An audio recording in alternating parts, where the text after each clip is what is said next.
Vatican வானொலியின் அன்பு உள்ளங்களே, உங்கள் அனைவருக்கும் ஆண்டவர் இயேசுவின் உயிர்ப்புப் பெருவிழா நல்வாழ்த்துக்கள்.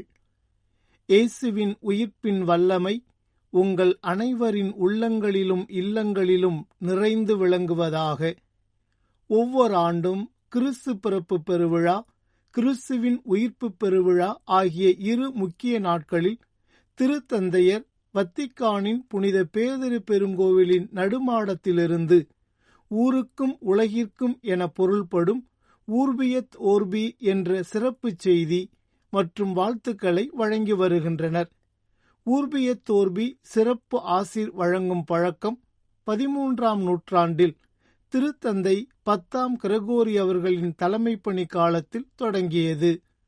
ஏப்ரல் 5 ஞாயிற்றுக்கிழமை ஆண்டவர் இயேசுவின் உயிர்ப்பு பெருவிழா நாளிலே திருத்தந்தையை நேரில் கண்டு அவர் வழங்கும் செய்திக்கு செவிமடுத்து அவரது ஆசீரை பெறுவதற்காக லட்சத்திற்கும் மேற்பட்ட திருப்பயணிகள் தங்களின் குழந்தைகளுடன் புனித பேதுரு பெருங்கோவிலின் வளாகத்தில் குவிந்திருந்தனர். சரியாக பகல் 12 மணிக்கு திருத்தந்தை நடுமாடத்திற்கு வந்ததும் திருப்பயணிகள் மகிழ்ச்சி பொங்க கரங்களை உயர்த்தி ஆரவாரம் செய்தனர். அவர்களை கண்டு பேரானந்தம் கொண்ட திருத்தந்தையும் பதிலுக்கு தனது திருக்கரங்களை உயர்த்தி மகிழ்ச்சியை வெளிப்படுத்தினார். அதனைத் தொடர்ந்து ஊர்பியத் ஓர்பி எனப்படும் சிறப்பு செய்தியை அவர்களுக்கு வழங்கத் தொடங்கினார் திருத்தந்தை. Fratelli e sorelle, Cristo è risorto, buona Pasqua! Da secoli la Chiesa canta con esultanza l'avvenimento che è origine e fondamento della sua fede. Il Signore della vita era morto, ma ora vivo trionfa. Sì, ne siamo certi. Cristo è davvero risorto.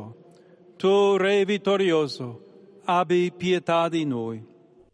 அன்பு நிறைந்த சகோதரர் சகோதரிகளே, உங்கள் அனைவருக்கும் ஆண்டவர் இயேசுவின் உயிர்ப்பு பெருநாள் நல்வாழ்த்துக்கள். என் நம்பிக்கையான கிறிஸ்து உயிர்த்தெழுந்தார். கிறிஸ்து உண்மையாகவே சாவிலிருந்து உயிர்த்தெழுந்தார். வெற்றியின் அரசரே, என்றும் ஆளும் அரசரே, இரக்கம் காட்டும் என்று பல நூற்றாண்டுகளாக திரு அவை தனது விசுவாசத்தின் தோற்றுவாயும் அடித்தளமுமான இந்த நிகழ்வை பற்றி ஆனந்தமாக பாடி வருகின்றது. உயிர்ப்பு என்பது இறப்பின் மீது வாழ்வின் வெற்றி, இருளின் மீது ஒளியின் வெற்றி, வெறுப்பின் மீது அன்பின் வெற்றி. இந்த வெற்றி மிக அதிக விலை கொடுத்து பெறப்பட்டது. வாழும் இறைத்தந்தையினுடைய ஒரே திருமகனாகிய கிறிஸ்து அநியாய தண்டனைக்கு உள்ளாகி ஏளனப்படுத்தப்பட்டு துன்புறுத்தப்பட்டு தன் இரத்தம் முழுவதையும் சிந்தியபின் உயிர் துறக்க வேண்டியிருந்தது. அதுவும் சிலுவையில் இறக்க வேண்டியிருந்தது. உண்மையான பலியிடப்பட்ட ஆட்டுக்குட்டியாக அவர் உலகத்தின் பாவத்தை தம்மீது ஏற்றுக்கொண்டு அதன் வழியாக நம் அனைவரையும் நம்மோடு சேர்த்து படைப்புகள் அனைத்தையும் தீமையின் ஆதிக்கத்திலிருந்து விடுவித்தார். ஆனால் இயேசுவால் எப்படி வெற்றி பெற முடிந்தது? பழம்பெரும் எதிரியாகிய இவ்வுலகத்தின் தலைவனை அவர் எந்த வலிமையால் முற்றிலுமாக தோற்கடித்தார்? அவர் இறந்தோரிடமிருந்து உயிர்த்தெழுந்ததன் வல்லமை என்ன? அவர் தமது முந்தைய வாழ்க்கைக்கு திரும்பாமல் நிலைவாழ்விற்குள் நுழைந்து இவ்வாறு தமது சொந்த உடலில் இவ்வுலகத்திலிருந்து தந்தையாம் கடவுளிடம் செல்லும் வழியை திறந்தார். இந்த வலிமையும் இந்த ஆற்றலும் கடவுளே ஆவார். ஏனெனில் அவரே படைத்து உருவாக்கும் அன்பு, இறுதி வரை உண்மை உள்ள அன்பு, மன்னித்து மீட்கும் அன்பு.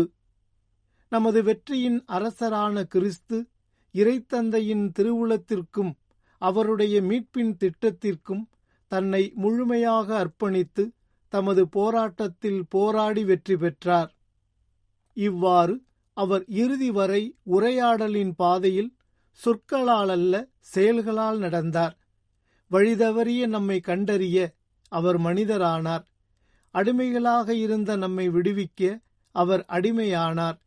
இறக்கும் மனிதர்களாகிய நமக்கு வாழ்வளிக்க சிலுவையில் கொல்லப்பட தம்மை அனுமதித்தார். கிறிஸ்துவின் உயிர்ப்பின் வல்லமை முற்றிலும் அகிம்சையை அடிப்படையாக கொண்டது. அது மண்ணில் மடிந்து போன ஒரு கோதுமை மணி வளர்ந்து மண்கட்டிகளை துளைத்து கொண்டு வந்து முளைவிட்டு பொன்னான கோதுமை கதிராக மாறுவதைப் போன்றது. இது ஒரு குற்றத்தால் காயமுற்ற மனித இதயம் பழிவாங்கும் உள்ளுணர்வை நிராகரித்து இரக்கத்தால் நிரம்பி அக்குற்றத்தை செய்தவருக்காக இறைவேண்டல் செய்வதைப் போன்றது. சகோதரர் சகோதரிகளே, இதுவே மனிதகுலத்திற்கு அமைதியை கொண்டு வரும் உண்மையான வலிமையாகும். ஏனெனில் இது தனிநபர்கள், குடும்பங்கள், சமூக குழுக்கள் மற்றும் நாடுகள் என அனைத்து நிலைகளிலும் மரியாதைக்குரிய உறவுகளை வளர்க்கிறது. அது தனிப்பட்ட நலன்களை நாடுவதில்லை, மாறாக பொதுநலனையே நாடுகிறது. அது தனது சொந்த திட்டத்தை திணிக்க முற்படுவதில்லை, மாறாக மற்றவர்களுடன் இணைந்து ஒரு திட்டத்தை வடிவமைத்து செயல்படுத்த உதவுவதையே நோக்கமாக கொண்டுள்ளது. ஆம், கிறிஸ்துவின் உயிர்த்தெழுதல் ஒரு புதிய மனிதகுலத்தின் தொடக்கமாகும்.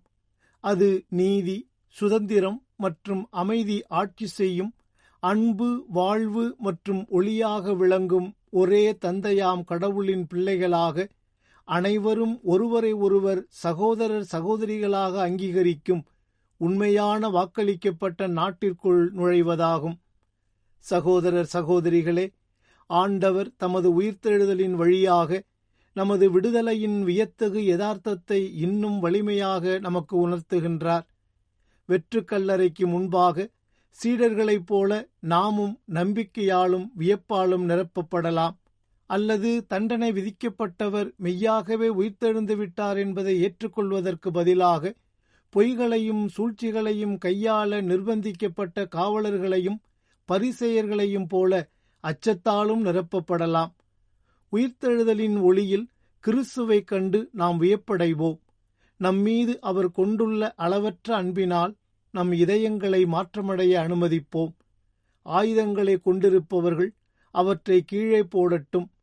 போர்களை தொடுக்கும் அதிகாரம் பெற்றவர்கள் அமைதியை தேர்ந்தெடுக்கட்டும். அது பலவந்தமாக திணிக்கப்படும் அமைதி அல்ல, மாறாக உரையாடலின் வழியாக ஏற்படும் அமைதி. மற்றவர்களை ஆதிக்கம் செலுத்தும் ஆசையுடன் அல்ல, மாறாக அவர்களை எதிர்கொள்ளும் ஆசையுடன் கூடிய அமைதி. நாம் வன்முறைக்கு பழக்கமாகி அதை ஏற்றுக்கொண்டு உணர்வற்றவர்களாக மாறி வருகிறோம். மோதல்களில் ஏற்படும் வெறுப்பு மற்றும் பிரிவினையால் உண்டாகும் தீங்குகளை பற்றியோ ஆயிரக்கணக்கானோரின் இறப்புகளை பற்றியோ நாம் பொருட்படுத்துவதில்லை. அவை உருவாக்கும் பொருளாதார மற்றும் சமூக விளைவுகளை நாம் அனைவரும் உணர்கின்றோம், ஆனால் அவற்றை பற்றி கவலைப்படுவதில்லை. உலகெங்கிலும் உள்ள துன்பங்களை பற்றி மக்கள் அக்கறை இழந்து வருவதை குறிக்கும் அதிகரித்து வரும் உதாசீனத்தின் உலகமயமாக்கல் குறித்து முன்னாள் திருத்தந்தை பிரான்சிஸ் அவர்கள் பேசியுள்ளார். ஓராண்டுக்கு முன்பு இதே இடத்திலிருந்து எல்லா இடங்களிலும் பரவலாக நிகழும் வன்முறை மற்றும் மோதல்களை அவர் உலகிற்கு நினைவூட்டி, உலகின் பல பகுதிகளில் ஒவ்வொரு நாளும் இறப்பு மற்றும் கொலைக்கான பெரும் தாகத்தை நாம் காண்கிறோம் என்று கூறினார். கிறிஸ்துவின் சிலுவையானது இறப்பை சூழ்ந்திருக்கும் துன்பத்தையும் வலியையும் அது தரும் வேதனையையும் நமக்கு எப்போதும் நினைவூட்டுகிறது. நாம் அனைவரும் இறப்பிற்கு அஞ்சுகிறோம். அந்த அச்சத்தின் காரணமாக நாம் அதை எதிர்கொள்ள விரும்பாமல் விலகிச் செல்கிறோம். நாம் தொடர்ந்து அலட்சியமாக இருக்க முடியாது. மேலும் தீமைக்கு நம்மை நாமே ஒப்படைத்து விடவும் முடியாது. நீங்கள் இறப்பிற்கு அஞ்சினால் உயிர்த்தெழுதலை அன்பு கூறுங்கள் என்று புனித அகுஸ்தினார் படிப்பிக்கிறார். தீமை முடிவல்ல, ஏனெனில் அது உயிர்த்தெழுந்தவரால் தோற்கடிக்கப்பட்டு விட்டது என்பதை நமக்கு நினைவூட்டும் உயிர்த்தெழுதலை நாமும் அன்பு கூர்வோம். நமக்கு வாழ்வையும் அமைதியையும் அளிப்பதற்காக இயேசு இறப்பை கடந்து சென்றார். அமைதியை உங்களுக்கு விட்டுச் செல்கிறேன், என் அமைதியையே உங்களுக்கு அளிக்கிறேன். நான் உங்களுக்கு தரும் அமைதி உலகம் தரும் அமைதி போன்றது அல்ல. இயேசு நமக்கு அளிக்கும் அமைதி என்பது ஆயுதங்களின் அமைதி மட்டுமல்ல, அது நம் ஒவ்வொருவரின் இதயத்தையும் தொட்டு மாற்றியமைக்கும் அமைதியாகும். கிறிஸ்துவின் அமைதியால் நாம் மாற்றமடைய நம்மை அனுமதிப்போம். நம் இதயங்களிலிருந்து எழும் அமைதிக்கான மன்றாட்டை நாம் உரக்க கேட்போம்.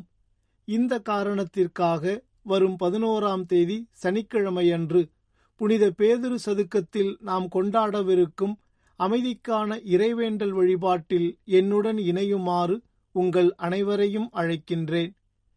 ஆண்டவருடைய உயிர்ப்பு பெருவிழாவாகிய இந்நன்னாளில் மோதல், ஆதிக்கம் மற்றும் அதிகாரம் மீதான எல்லா ஆசைகளையும் கைவிட்டு, போர்களால் சிதைக்கப்பட்டு தீமையின் முன் நம்மை வலிமையற்றவர்களாக உணர வைக்கும் வெறுப்பு மற்றும் அலட்சியத்தால் குறிக்கப்பட்ட இந்த உலகிற்கு தமது அமைதியை அருளுமாறு ஆண்டவரிடம் மன்றாடுவோம்.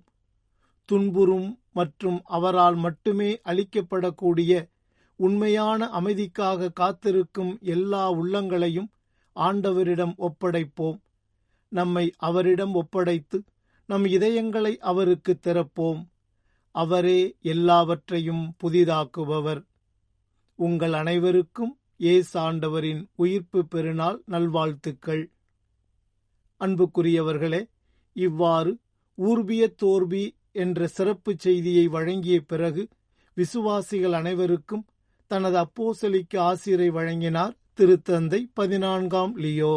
Et benedictio Dei omnipotentis, Patris et Filii et Spiritus Sancti descendat super vos et maniat semper.